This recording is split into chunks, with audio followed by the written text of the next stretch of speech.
de retrouver comme chaque semaine Simone Rodan-Benzaken, la directrice de l'American Jewish Committee en Europe. Bonjour Simone. Bonjour Eva. Merci d'être avec nous comme chaque vendredi.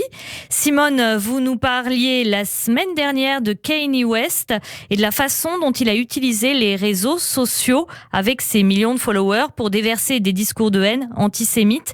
Le sujet est encore d'actualité cette semaine ? Alors effectivement, pas exactement lui, mais l'actualité vient de nous donner une nouvelle raison de nous inquiéter de ce qui se passe sur les réseaux sociaux avec le rachat par Elon Musk de Twitter.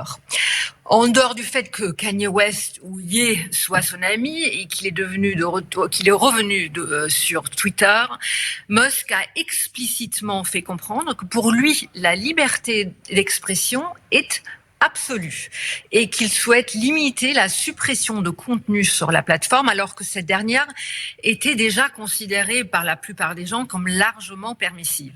Alors Simone, quelles conséquences et surtout est-ce qu'il faut s'en inquiéter ?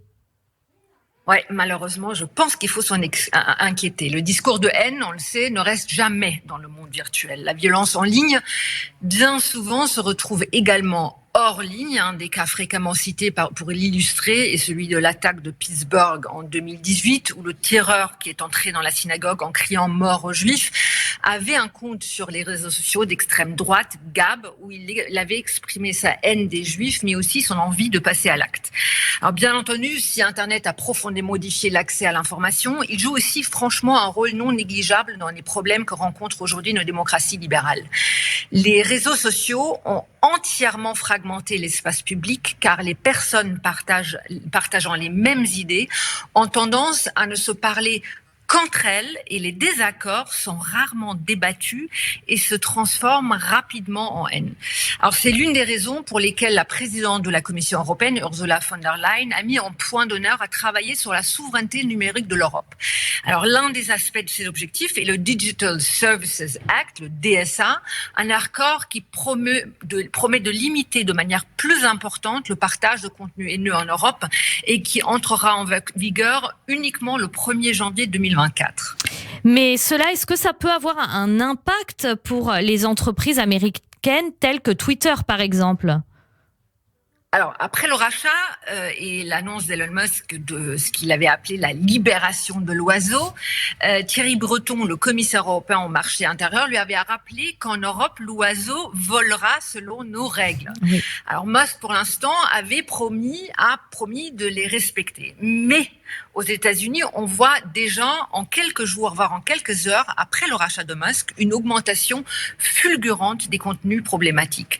Par exemple, le mot nègre a augmenté de 500% et on a aussi vu un pic dans l'utilisation des termes antisémites, homophobes et transphobes.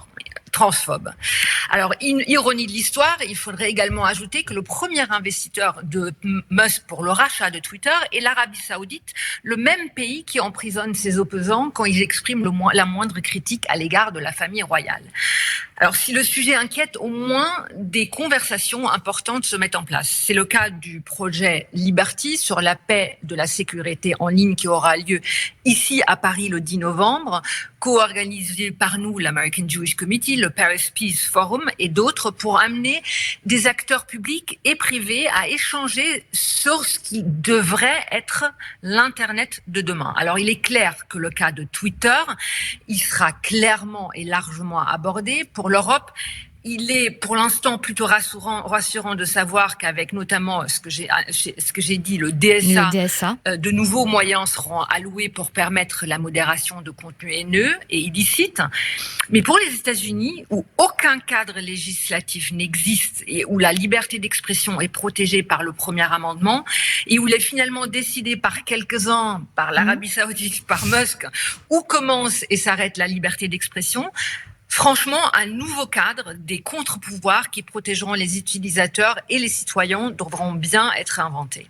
Merci beaucoup Simone Rodan-Benzaken, directrice de l'American Jewish Committee en Europe. Shabbat Shalom à vous et votre chronique, bien sûr, est à retrouver sur notre compte YouTube. Merci beaucoup.